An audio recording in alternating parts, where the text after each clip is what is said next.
Some members of the new upper class look upon fast food as an abomination and never, ever take their children to McDonald's.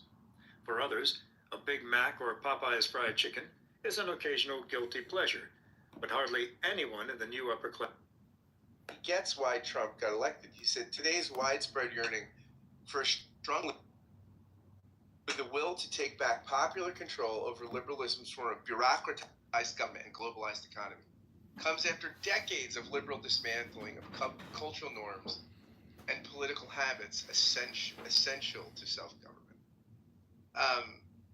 So I mean, it's interesting because he's not talking about right-wing or left-wing stuff.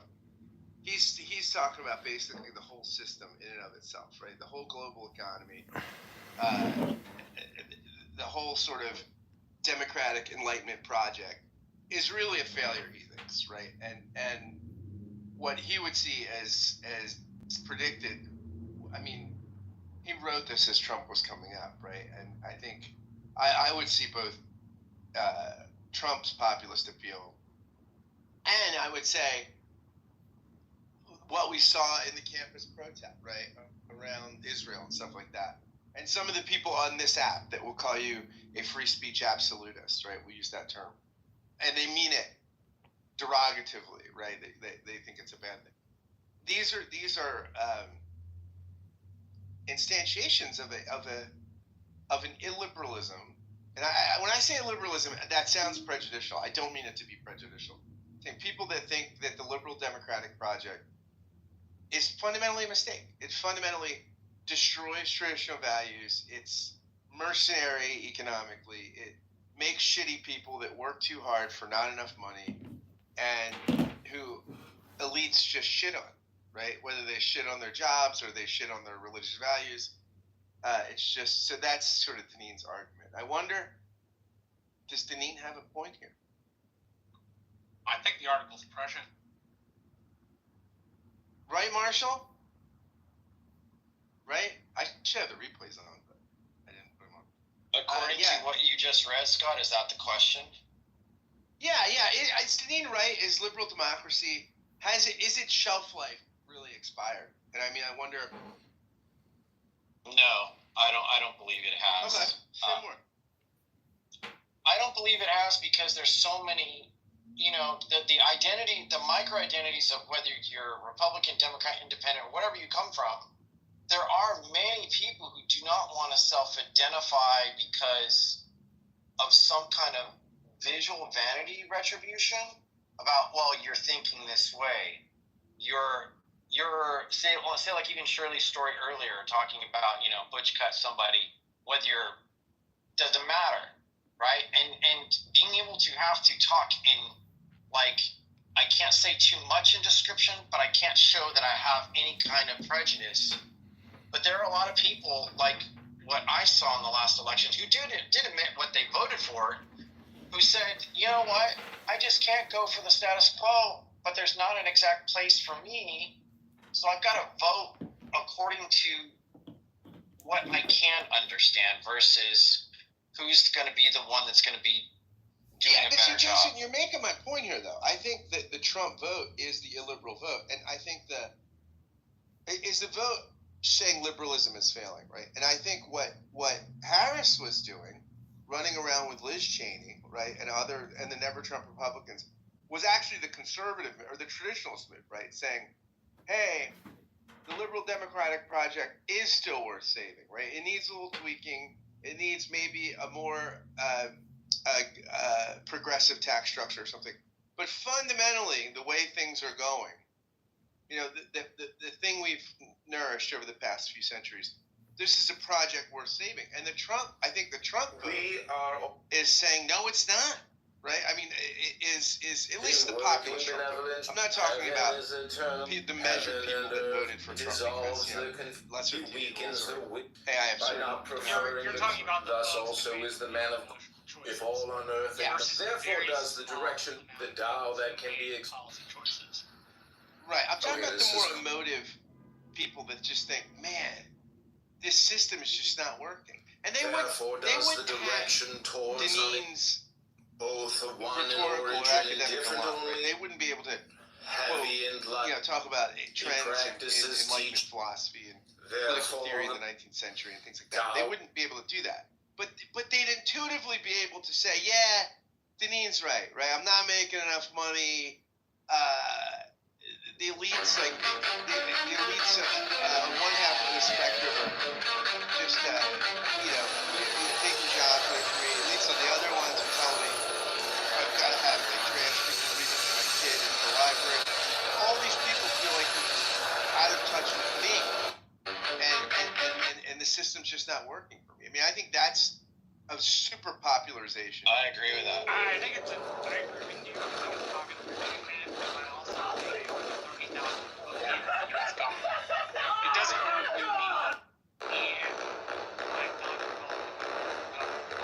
Right? Last girl to leave the bubble. For example, a return for my effort, where I would see the ability to build power and move things. Right? Secretary, Some people can't help but feel like the system doesn't function because at the federal part of it, influencing that is difficult and takes many, many years and millions of dollars, right? But if you influence your local city council or if you influence your county council, right, you can do, I think you've heard me refer to it this way, but I call it deep power. Yeah, but how is that going to stop Bernie Sanders from taking millions of dollars and then creating propaganda for the vaccine manufacturers? Don't just knock on your door. Go on YouTube and create videos, Marshall. I'm sorry, but I'm just affronted that he has a green bean and I don't have a green bean. I find it to be rude. Oh, dear God, Jesus. Wait, do we own a conversation? Because I'd like to hear what Marshall says. Scott, mod me up, please. Hold on. Hold on one David, second. I'm trying to win friends over for you. I just wanted to say, this guy, Adrian, you are amazing, but why are you asking to get green beaned? Just relax. Just wait. Adrian, if you would like to stay in the room, I'm happy to have you. The rule is you have to not be a troll and you have to use your brain. Those are the rules. If you don't do that, I will kick you out.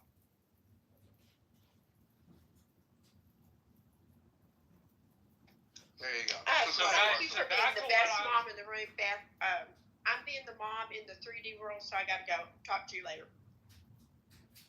So what I was trying to say was the folks who build deep power, they have a switching in their mind of where power is derived from. A lot of state and federal politics nationalize issues to such an extent that when you talk about a national party, you're talking about trends and you're not talking about the shapes of districts, right? So a representative from, say, Northeast Dallas may be a Republican, but they may be a squishier Republican. And that's not because they don't have any loyalty to the party. It's because their district is purple, right? And so you have a need to kind of tack that way. I think one of the major problems we have faced when it comes to this is that we have misaligned our priorities. Our priorities should start off where we locally are so that you can build the required power when you need to switch the idea that all power derives from the national and switch it to you can build power, you just have to do the work. If you build it locally and if you stay on the project, you will be able to make a difference, and it will be more than a flash in the pan. But the American citizen, the American voter, has to do the basic work of that. So I think added to that article, Scott, would be that in the fact that we have arranged the importance as national over local. And when people look at the national, I will be frank, some of the stuff just doesn't work. Right? Deneen would agree with you here, right? Deneen would say, Deneen's prescription is sort of the Benedict option, right? The sort of local community, right? Basically the household, the church, the synagogue, the local community and local extensions, that's where you can actually humanize people, right? And that's and give up on sort of systematic liberalism because it's in decline. It's dying.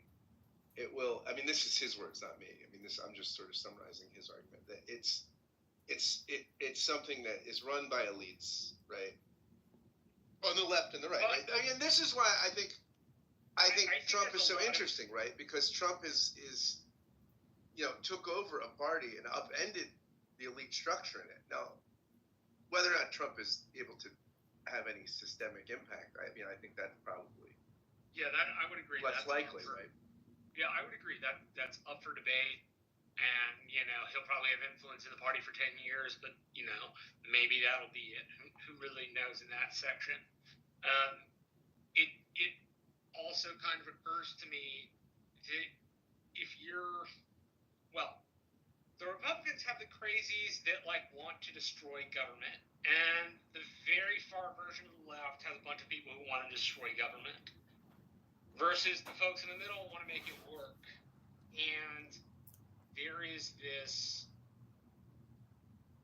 seeming inability on the Republican side to govern, right? People want to burn it down.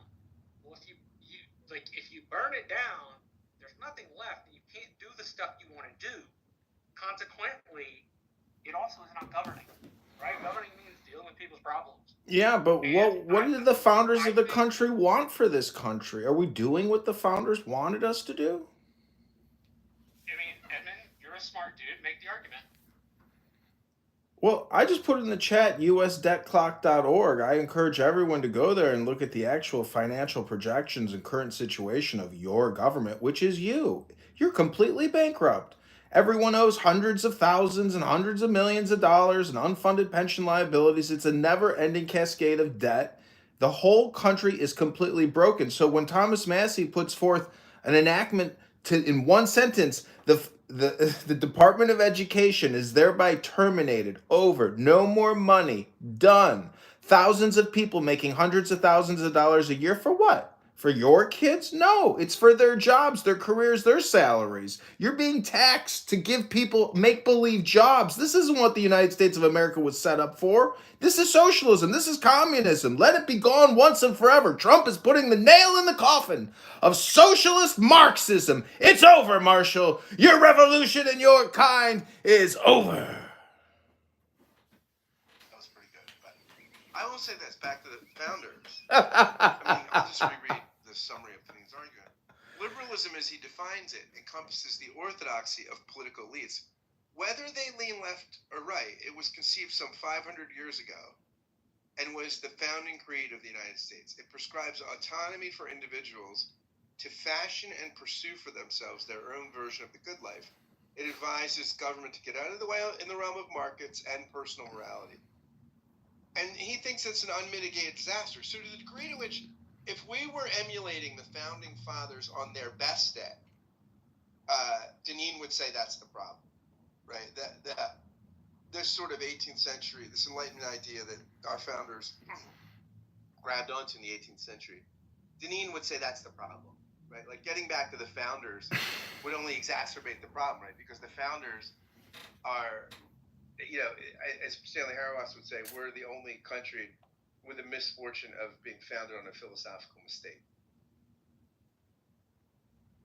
I think that makes a lot of sense, Scott. I worry that on the wings of each party, both of those wings, the far wing, seem to each be illiberal, both the far left and on the far right. And there's a writer, an ancient Grecian writer during Rome named Polybius, and he talks about countries, and he says, all countries collapse. You can never tell when, you can only tell that. And sometimes liberal experiments like that go through upheavals, like we have, go through upheavals to get people reinvigorated. I mean, I think part of the good thing about Trump is there are a lot of folks that voted for him because they felt like the quote elites or the folks with money looked down their nose at them. Oh, y'all are just dumb, stupid hillbillies. And I think that, a perfect example of this is Steve Wee, right? Simply because he's got a southern accent and he talks slow, people assume he's stupid. He's not a stupid man. And that kind of on high judgment of, I know how to live your life better than you do, really, really frustrates people. And then I think you get into the histrionics of things. When Biden was president, oh my gosh, every day No one cares. He's a communist, his kid's a prostitution ring waiting to happen, that kind of thing. And now that it's Donald Trump, oh my gosh, it's Hitler and authoritarians are here. Like one of the pieces about comparing him to Adolf Hitler, that's one of the ones I've already wondered. It's not like Donald Trump seized any new power. He used the prerogatives that the Biden administration had built up and inherited to affect the country. And I think you can handle some of that stuff in a really old school way, which is the bureaucracy doesn't get to do it. The President of the United States gets to do it because they all serve at the pleasure. And I think there is this genuine feeling, and I get this feeling when I listen to people on the left-hand side. I'm not a giant fan of Trump. I think he makes lots of mistakes. But this idea that he's Adolf Hitler or that he's the coming of Armageddon is... I'm barely audible, Jimmy. No one can hear you when you mumble. Okay, Marshall, I got a question. I know you make very valid points. But is the question, does Donald Trump, in service of not just the party, but does he see himself as a public servant? That's the real questionable thing. And when we talk about I don't think he liberalism, sees himself as a public servant in the same way that, say, an Eisenhower, a Nixon, or a Bush did. Right. Yeah, So nor does he see himself, I think, as a servant of the system, right? Like there's a sense, I think, that Eisenhower, Nixon, these people see themselves as stewarding a trust, right? That's given to them. I don't think Trump sees himself that way. And look, it's interesting too, because people are astounded. Not everybody, but there are a certain group of people that are astounded the first time Trump got elected, where you had this dynamic of people like, well, I voted for Bernie in the primary and then I voted for Trump. People were like, how could that be? That makes complete sense to me, right? Why someone would go from that extreme to the other, right? Because they're both the illiberal, blow it up vote, right? That's saying, look, those are the Deneen votes, right? This is Deneen's point, right? Those are both the biggest voices on a mainstream platform that were saying the system as it is fundamentally broken. It doesn't need tweaked. It doesn't need, it needs to be upended. So completely. do you see the framers thinking as the country from where they stood, would they be eventually into a global market or just establishing a sovereignty to where they can operate as a market? I think those guys thought that they needed to serve the immediate problems in front of them, and then they would worry about getting internet. Like, they would leave worrying about getting into international trade to their successors, right? I think a lot of the founders were really set in America building up strength as a young nation, not getting involved in many countries' issues, in particular Europe's issues, being really kind of skittish of political factions and parties, right? I think if they were looking at us now, their relation of the world would be the United States being a much smaller, much less stable, much less kind of infallible is not the right word, but not established. There we go, that's the right word. That America is not established. Now that we're established, we think a little bit differently, at least from what I perceive.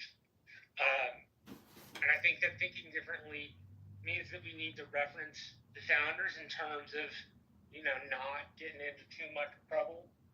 But I also think there are pieces of the system that need absolutely massive reform, right? Like Social Security.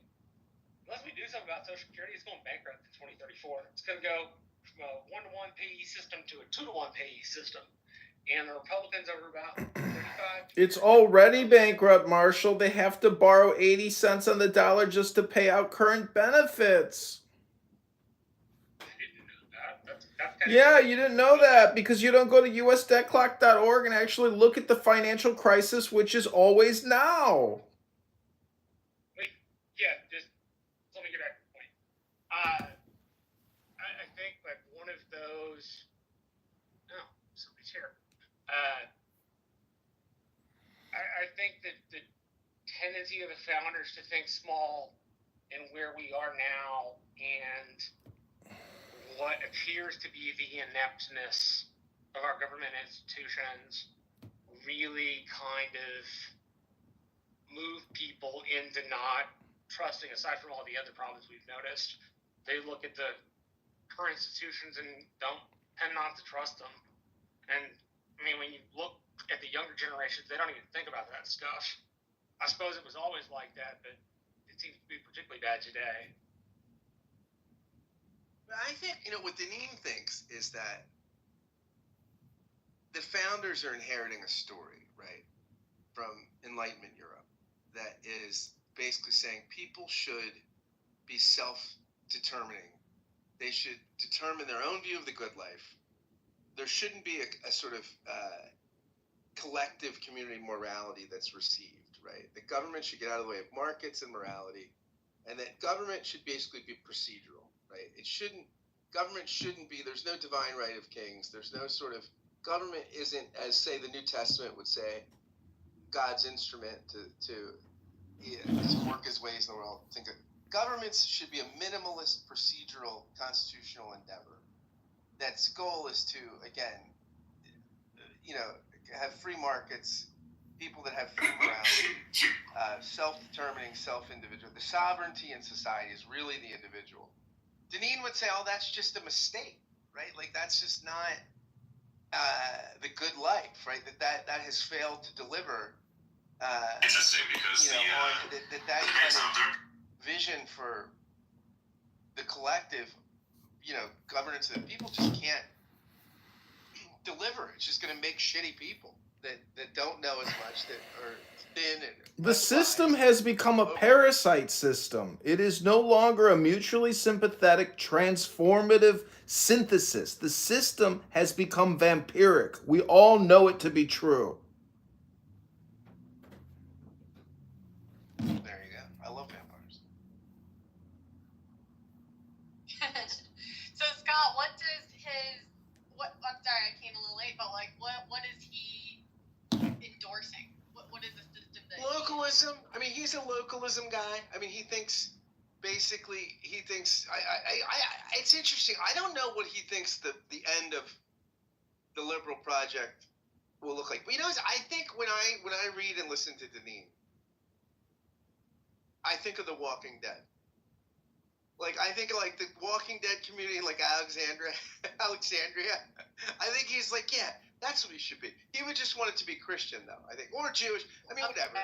It could be Jewish or something, too, I guess. Well, for him. Do you think, Scott, because I don't you get the sense that young people, and I mean, I'm 38, even, like, people in my age bracket seem to be yearning for that. Like, that's, like, that kind of, you have the homeschool movement and the micro farming, whatever you want to call it, like hobby farms, and everyone like seems to want goats now and drinking goat milk and like trading eggs for milk or whatever. Like, it seems like there is this desire, like this inner yearning for this type of life. Yeah. I think you're right, Howard. I mean, I think you would see that as causing sense, right? That this localism is really I think he thinks the best you could. There's a book by Rod Dreher, who was an editor, maybe he still is, at the American Conservative, and people call him, a so-called crunchy conservative, right? The Birkenstock conservative that has his own chickens and all that sort of stuff. But Deneen wrote this. Dreher wrote this book. Dreher loved this book, by the way. Dreher wrote a book called The Benedict Option, which was very, very popular. I mean, when it came out, everybody was reading it reacting to it. And that was kind of Dreyer's take, right? Like he looked at like Saint Benedict and the Benedictine monks. Ourselves to pretend that we're not really God. You know how basically when the Roman Empire collapsed, the Benedictines kind of gathered together, Also, the essential community, the Benedictine rule, and then they were able to sort of give birth to, we think of this neo-monastic movement. And they were able to live on like a tenth or fifth of like what they produced, and they could feed other people, and they could help. It's sort of like who's the guy who wrote the book How the Irish Saved Civilization? Oh, I know exactly what you're talking about. Yeah, but I Celtic monks, and this is sort of the Dreyer-Deneen argument, right? That basically we're heading into the eclipse of civilization again, and that the best way to is localized communities, right? That look to this sort of monastic. And I have friends from Protestant monastics. There's been some books written about it. They're mostly sort of progressive evangelicals that have banded together in intentional sort of agrarian communities. Got a good thing going. There's no grand civilization program. Let Rome burn and, have nice religiously grounded farms. Hi everybody, we're here to talk about Singles Night again with a twist. So first of all, thank you all for coming to Singles Night and making it a huge success, and we will continue as long as you guys are interested. We have had several inquiries from our customers who are a little older asking if we can do a single like the Christian conservative hard right mom. Like because they are both anti-vax. They both like hate public school system. They want an alternative way of life. So it's just kind of interesting how it's all changed. There's a book out now called The Conservative Case for Conservation or something like that. It's like a conservative case for basically being green. It's just, I don't know, with like RFK and everything, it does seem to me like there's a real shift happening in the conservative party. Yes, you've got like the hardline Christian conservative wing, and I think Christianity sort of is the underbelly of like there's some people that like hierarchically kind of lower on their list of politically important items, but like it seems like there's just a real shift going on as far as what's important to the Republicans, which is a good thing in my opinion. Yeah.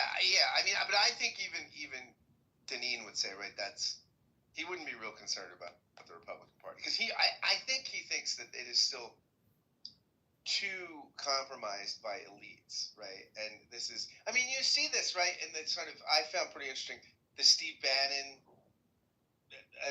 Elon Musk kind of tiff. I'll go around. I think Steve Bannon is actually pretty interesting. I've listened to his podcast some, and I think that guy's not a dumb guy, right? And you see this like his like kind of populist nationalist rejection of people like Musk, right? Because he thinks Musk is just sort of a globalist sort of predator, right? That really doesn't think of that America first is the priority.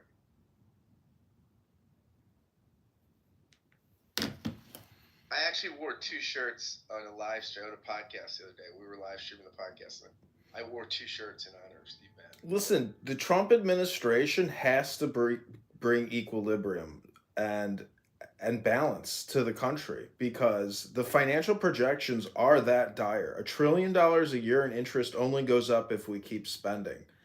The thousands of people at the Department of Education making hundreds of thousands a year. I mean, the huge investments in nuclear-powered aircraft, submarines, the big projects. I mean, Trump can't just, invent our way out of this. He can't just say to Elon Musk, hey, go create us some new awesome technology, really revolutionary stuff, and help us expand this economic opportunity so we can pay down the debt. No, it's not going to happen. The system is already baked. These cell phones, they're not going to get any better, these Apple products. We've already achieved an incredible state of technological advancement and industrialization. This growth is not going to happen unless we continue spending this bullshit fiat currency, which is now at $1 trillion a year just in interest payments, which is $100 billion a month we're giving over to lenders. I'm just saying that if we don't do this pragmatically, and use common sense, and we don't, if Trump just spews out more lies and propaganda and doesn't give us the actual transparency that we deserve as American taxpayers and voters, which I believe he is doing, I mean, he'll never fix this ship. The ship has to be made into a glass ship for us to survive the journey, and it's so fucking full of lies. Senator Warren, Senator Sanders, that Rhode Island piece of shit. If you just look at the Kennedy and just look at the RFK Senate confirmation hearings, and you will see how evil and how pernicious of liars these recipients of big pharma dollars are. They make me sick to my stomach when I see them spewing their spit and their lies and their fucking treachery. They are liars. Fired up. Co-sign all of that.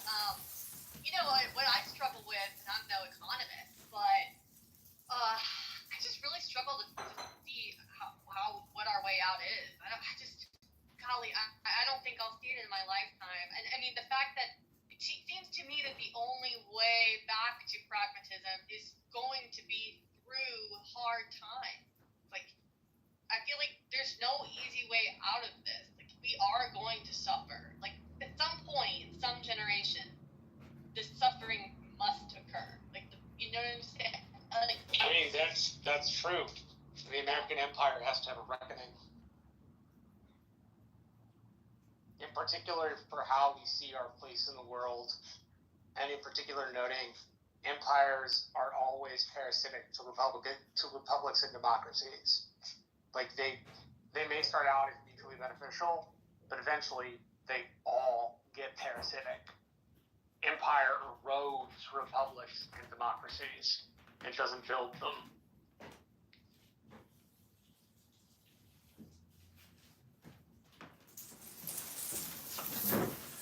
Yeah, I mean, certainly Deneen thinks it'll be disastrous, right? I mean, he thinks it'll be just that the thing will collapse, right? That it's in decline, and it's. But I mean, what's interesting though, like about Deneen, is that he doesn't think. Again, like, so some folks have said in the room, you know, like, well, the founders and that's one sort of way to view it, right? That the original project, it was sound, and that its moorings were good, and we've just sort of gone off track, and we need to get back in touch. Yeah, but decline implies Deneen renaissance. Deneen would say the founding fathers are part of the problem, right? It's not that everything that we're struggling with right now is not a bug, but a feature of the system. How are they a problem? They were ingenious. They were genius. Well, I'll tell you, Adrian. I'm not saying I agree with it or endorse it, but he would say that the founding fathers are rooted in a mistake, right? That the mistake is the Enlightenment project that says, look, government should get out of the way of the morality business, the market business, that the individual is the most important. It's found on radical individualism. It's not communitarian, right? It's the individual is at the center of the project, right? Again, but the greatest right a government can afford its citizens is the right to be left alone. They are in our business 99% of the time. Everything is controlled and mandated. Adrian, that's a liberal Enlightenment value, though. So look, you can't complain that the best people suited to be a politician are not running to be a politician. You can't complain the best people who would be suited to be a general are not going into the track of being a general, because you have the freedom to absolve yourself of all those responsibilities from the source of the Enlightenment, right? So what's the point of having a country when the best people can be free market capitalists and go fucking fuck bitches and make money, if it's now you're like left with the mediocre people doing all this shit in your society? Well, there's also this piece that Deneen is being honest, Scott says, which is something you've said a lot, which is projects like this decline into darkness at some point. They just do. And I think that's a sad thing for our country, but I think it's a truthful thing, right? Like, democracies and republics all eventually erode. And the messed with empire, they erode quicker. Messed with citizens who don't respect unwritten norms, they go down the crapper even quicker. Right? The American Republic. Hasn't every government? Couldn't you say that every model has eroded at some point? You're saying that. Correct. That's corruption and not keeping up with all the things that you used to do, like not maintaining your military, not maintaining your institutions. So in America, every person and every individual and every generation has the ability to destroy the previous generation's culture by not engaging in it and not passing it down to the next generation. So what happens is that America used to have the can-do spirit that was destroyed by welfare. That was one of the cornerstones of America, America's settler culture, right? You had building of associations, that was Anglo culture. That was gone now. Until the 90s, we used to have bridge clubs for old people where people could gossip about people's reputation. We had small town America. That's been replaced by suburban America since the 70s and 80s. That culture is gone. Christianity, as a common Protestant understanding of Christianity, that was another cultural unifier in America, that's gone. All the moorings that Scott was just talking about have all been unmoored by liberals and progressives over the last 100 years. We used to teach Christian ethics and morals in schools. We stopped doing that. We used to teach up to 3 years of civics classes in schools. We stopped doing that. We used to teach manners in schools because there were so many irresponsible parents. We stopped doing that. We used to teach Emily Post manners in school. Are you kidding? Correct. Until the 60s. And then the liberals said that we should only teach math and English in schools. So we got rid of manners. Board with forcing manners classes back into schools. Correct. But this is the problem in America, that every new generation can deconstruct or not continue the previous generations. So then you don't get anything passed down. And then the founding fathers also destroyed the European idea of primogeniture, which is passing down your values and your religion. And the father was the head of the religion of the family household, the priest. That role was completely decimated so that any son could run away to a blacksmith and get trained under him instead and sever himself from his family culture. So imagine you had a family who for 300 years were in the military. Now any son can say, I'm going to be an artist or a businessman or a UPS man, and just sever that entire lineage if he's the only son of all that generational knowledge of the military, their skill set that they'd earned and gained over the centuries. That would all be severed, and all that knowledge goes into it completely disappears. So all the experts of Europe that continued their lineage down, in America we don't have that because all the experts' sons choose to be something else. So, as I've said to you before, but other people may not know, prior to the Civil War, most of the officer class of the United States military came out of the former Confederacy. Today, yes, and Germans, I would say Germans as well. Yeah, Germans as well. But today, so what I mean is, today in the 21st century, we still get most of our officer corps out of the South because the South had martial virtue and honor versus the way the North itself developed, right? And that, even in the South, that natural virtue and honor is being eroded to where people are looking at their family service and going, well, I don't really think I want to do that, instead of the, ever-present thing, which is families need to be in the military. It just is what it is. Serve your country, do it right, that kind of thing. Or you get bureaucrats instead who are just selected from the middle class who just are put in these positions instead of families who've been preparing themselves for these positions, right? Who have spent even their youth, right? Yeah. It sounds like the Southern Song dynasty right before they got took over by the Mongols. Yes, correct. But that was the fear of the emperor at the time. The Southern Song were in the 800, somewhere between the 700 and 900s. I can't remember. They were a Chinese dynasty that argued that they did not need to invest their citizens' time in the military anymore. And so all the notable families, the aristocratic families, who had traditionally sent their children to be warriors, stop doing that. They sent their kids to be scholars. Well, that's what we need to do. We need to re-embrace the law, which is our Constitution, and that's freedom of speech. It's not just the controversial statements and the ability to say controversial things is freedom of speech in action. It's not just censorship or or being recorded and put into government databases.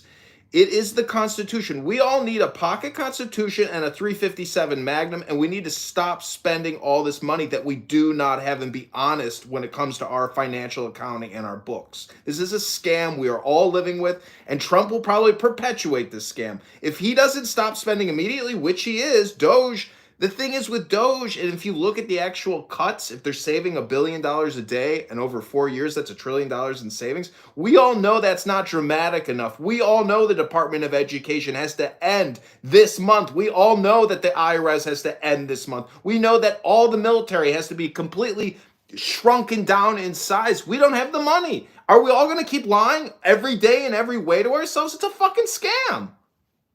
No, we're just going to continue to write checks until the world tells us we can't write them anymore. Yeah, I think that's what Marshall. Yes, I think that's what's going to happen. Yes, I think that's much more reasonable because I don't think what's going to happen is. I mean, there was this. Oh gosh, I forget what podcast did this recently. They did a story on in the Tea Party era. Oh, maybe Ezra. No, it was. I forget what it was, but it was this guy who used to report on Tea Party stuff, and he said, this one Tea Party congressman was from Texas somewhere, and he got elected, to cut government spending. And the thing there was this $1 million fund to make people feel better about sheep, right? And he's like, this is an example. We don't need $1 million to make sheep farmers, everybody feel good about sheep. He goes, right, and thinking this is just easy to do. He couldn't get it done. There were so many people that were advocating for that $1 million to fill these sheep fairs and all this shit that he couldn't get it done. And I think largely that's what's going to. I mean, the only time that right there, Scott, is the fault of republics. That even the Roman Republic needed to call upon a dictator over 80 times in 300 years because the Senate couldn't stop spending money, stop arguing about stupid things, and collectively all decide to spend money together. So then. So for the rest of the people, can you explain dictator in the office? Aside from you, I'm not sure many people know. So the office of the dictatorship was a position that they created just like the president with martial law powers, but it was a little bit more expansive and gave him total power for about 6 months on average. And whenever the Senate became so ossified that no one could agree on anything, or the factions were so strong that no one would move on anything for their own self-interest, they called upon a dictator to fix crises, whether it was economic, whether it was generally military, so you had Celtic incursions to the north, Germanic tribes invading, then he would unite everybody and force them to unite and fight off these enemies. And, I mean, the process was that the co-consuls would agree on a person, then they would put the vote up to the Senate, and there would have to be a unanimous vote on this person. So what we consider a dictator in the modern age and the way we use it is a far cry from its original usage. It was actually someone you call in the middle of a crisis, right? So FDR is an example of someone we called upon in a crisis for the Great Depression, where he used his in my opinion, dictatorial powers to create more executive bureaucracy so that he could control the economy without waiting for the Congress or the Supreme Court. So he decided to use that as a way to basically control the war economy. He actually passed the Agricultural Act in 1935. But when you get back to the now, which is Trump, we voted in the answer. His name is Trump. Shut up, dude. Stop. I have a question for Scott. Can I get a mod badge, please? I've got a question, Scott. So you say there's $1 million of sheep money that they failed to. People were so dumb that they couldn't get rid of $1 million of sheep money. And that has to do with now, in what way? Because they're shaving $1 billion a day right now. They're at the pace to get it. What it means is that people in Congress can't solve even the most minor problems, right? Like trying to. Correct. Like committees are notoriously bad, right? We see this even in. How was Elon already? If you guys have ever been a part of like a condo trust or board, you know that they never solve problems. Everything gets pushed down to the next group. Like, and there's this son of a bitch on it who likes to pick on my parents. Fuck. If I had 5 minutes alone with that motherfucker, I'd punch him in the face. but they can't be. The board can never be held in account for anything because it's like 9 people voting or 5 people voting. How do you ever? See, violence is inherent in the system. That's why OPM has to do it. Executive has to do it. That's what they're doing. Hey, I want to welcome my co-mod from Uncle Steve's room, Cora, to the stage. Cora, welcome. Talking about a review of talking about a book called Why Liberalism Failed by Patrick Deneen. I know you have lots of thoughts about government. All right, good to see you. Good to see you. So, largely, just to catch up, I'll reset the room, as we should say. Patrick Deneen is a guy, he is a political scientist at University of Notre Dame. His book, Why Liberalism Failed, I think came out 2016-ish, 2018 was what you said earlier. The review I'm reading from is 2018, but I think it's older than that. This is a book that Rod Dreher of the American Conservative called Clarifying. Cornel West, my teacher, former professor, called it Courageous. Obama, it was on Obama's reading list. So people from the right and the left have hailed this book. And in short, Deneen's argument, I'll read this review here quickly. Liberalism, as he defines it, encompasses the orthodoxy of political elites, whether they lean to the left or the right. It was conceived some 500 years ago and was the founding creed of the United States. It prescribes autonomy for individuals to fashion and pursue for themselves their own version of the good life. It advises government to get out of the way in their own markets, what we would see as a Republican priority today, and personal morality, a Democratic priority. It in his mind has been an unmitigated disaster. And he does kind of predict Trump here. I mean, she's quoting Deneen here. She says, today's widespread yearning for a strong leader, one with the will to take back popular control over liberalism's form of bureaucratized government and globalized economy, comes after decades of liberal dismantling of cultural norms and political habits essential to self-governance. And then her words, ruthless economic liberalization has left many people materially insecure. Relentless cultural liberalization has left them unmoored. Communal ties are discouraged in order to encourage a mobile force of workers. Freedom becomes something for increasingly powerful government to grant or withhold. So there you go, resetting the room. For Deneen, liberal democracy is a problem, right? It's not the problems that we're experiencing, income inequality, this anti-democratic populism on the right and left, all this stuff. These are reacting to features of the system, not bugs. True. So there you True. go. Gio, I knew you would love this. I knew you would love this. I mean, like, if I could add to that real quick, right? Like, if you think about liberalism and when they give someone the right to vote, they're basically expecting you to analyze all the candidates and every single one of their issues at a local, county, state, and federal level. Every position across the board, from sheriff to comptroller, every position. You have to learn all the different people running, learn all of their issues, and then cross-analyze every one of them until you find someone who fits you the best. That is the intention of giving citizens the right to vote. I doubt heavily most people have the passion, the time, the civic duty, and the obligation that they feel to do these things. And that utopian, like Ubermenchian like view of people is not working out from my perspective. And to assume people are doing this is very utopian. And on the other hand, JFK tried to be libertarian. He said, Americans are gaining weight in the 1960s. 20% of our people, adults, are obese, and our children are becoming obese. Please voluntarily lose weight without so the government does not have to get involved. Right? He's begging the people, please just lose weight. Figure out local solutions, figure out local government solutions, figure out local associations you can join with your friends and lose weight.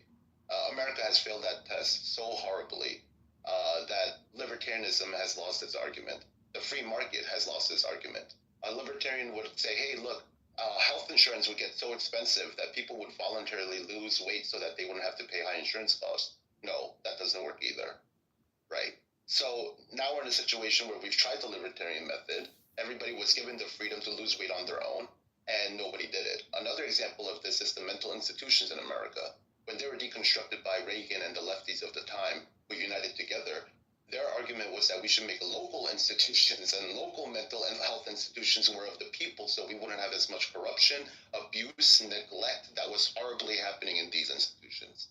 Well, most local areas have not built their own institutions since the 1970s. In some upper class places, you might see some senior living centers and smaller like mental institutions, if you can call them that, but most places have not built their own local or county mental institutions either. So that's another aspect in which the local governments have failed in their the more local governance version of America, let's say.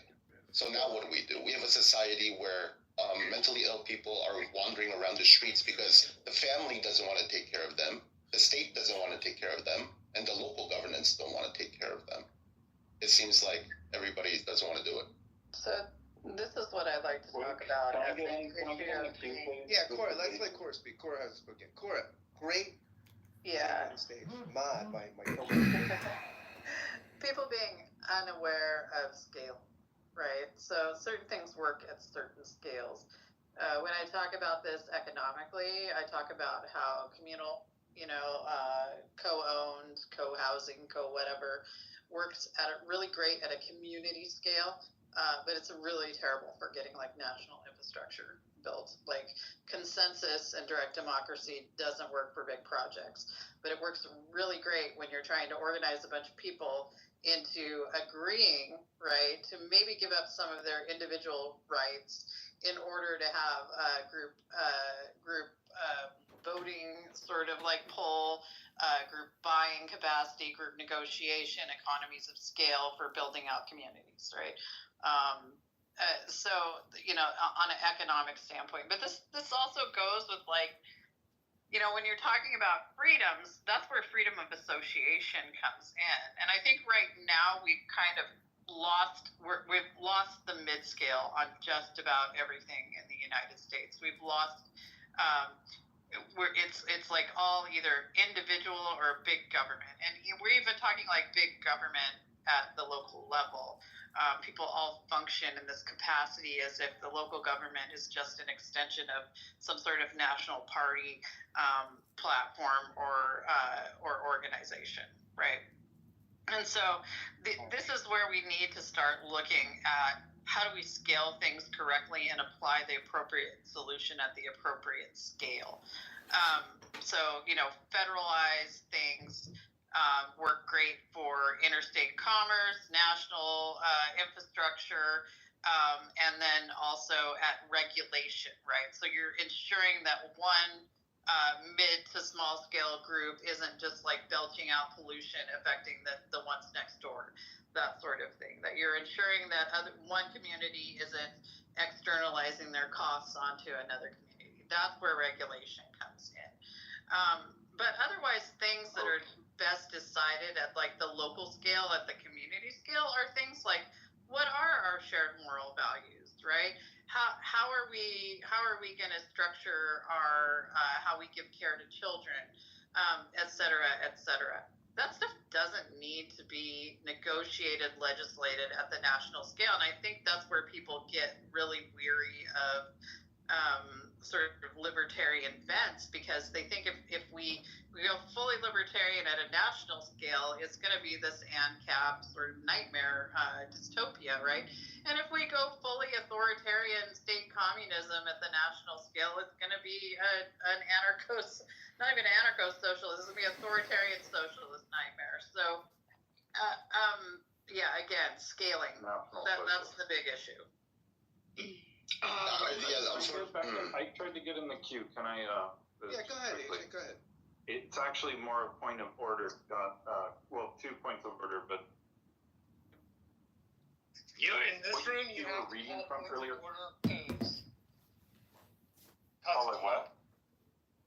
There's a parliamentary shorthand for that, and it's poos. Point of order. Poos. But now that I had to explain the okay. joke, it's no longer funny. I'm calling him Pooh here, and Scott, what was the passage you were reading from a bit earlier? That's from the link above.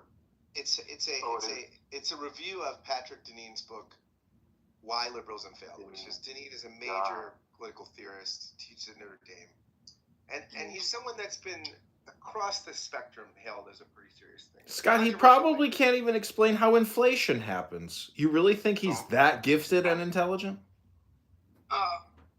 And I'll just say, I mean, I'm not going to complain anymore. I complained to Marshall, but Scott, after our conversation the other day, I know this is being broadcast on YouTube and Instagram and everywhere, Twitter, I'm sure, but I was very surprised. Just YouTube. To hear, excuse me, one second. It's very. Be sure to share the video, like it if you can, subscribe right now. I'm trying to actually compliment this loser.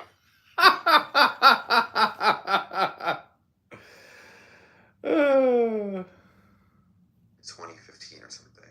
Would you be saying it's stupid? Absolutely not. You know, in Tel Aviv, there are like 2 Bitcoin stores, and they're just like fronts for gangs, like activity. That doesn't make any sense to me. Well, they're always empty. They're always empty, and it's just like this huge Bitcoin store. So it's a Bitcoin store? What do you need a physical Bitcoin store for? Yeah.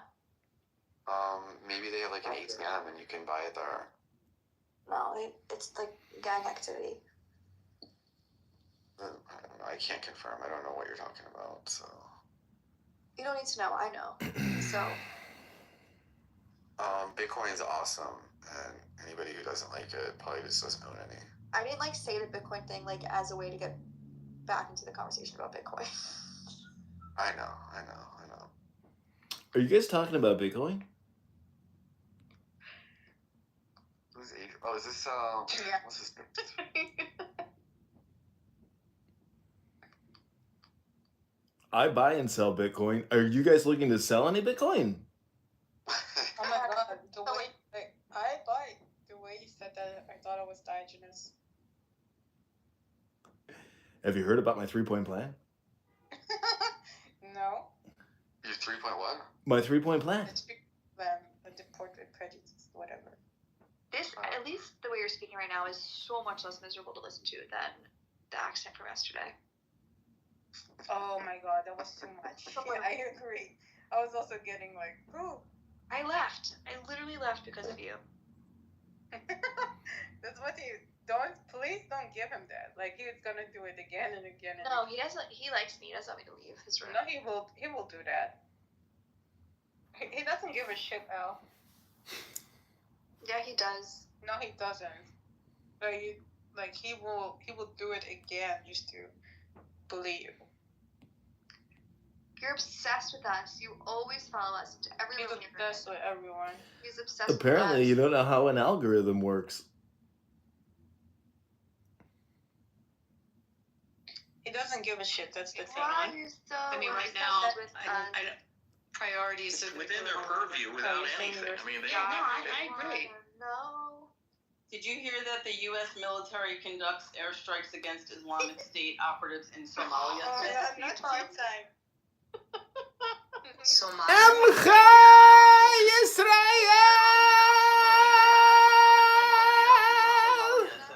No, I know. I'm just kidding around. Oh.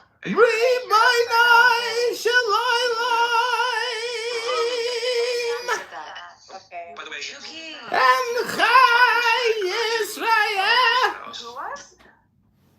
I can't remember who, but these.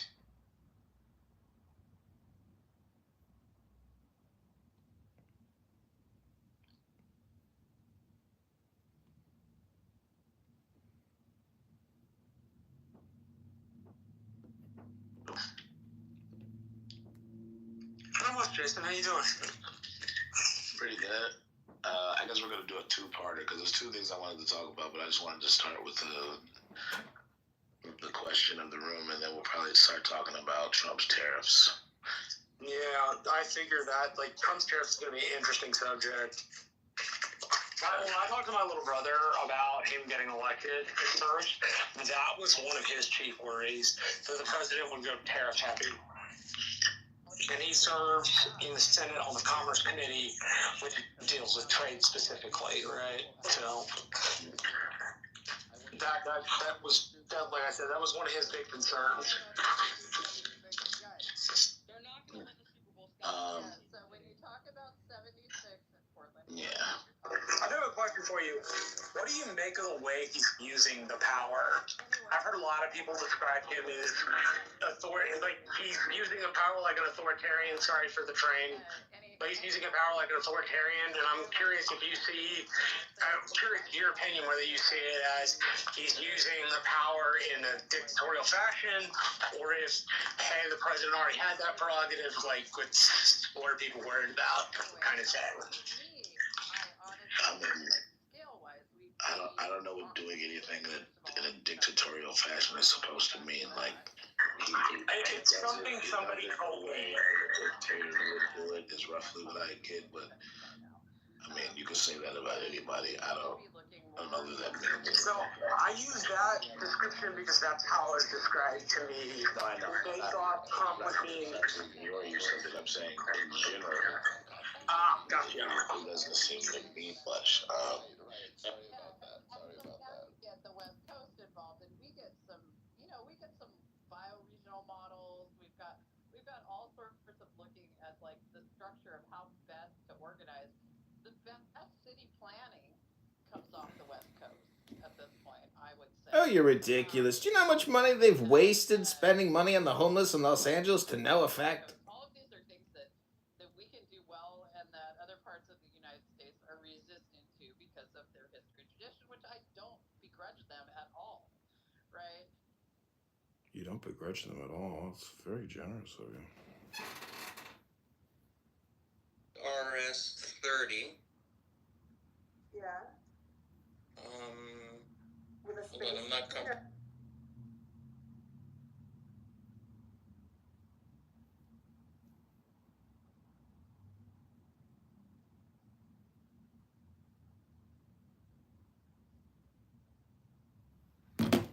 Okay, let's take.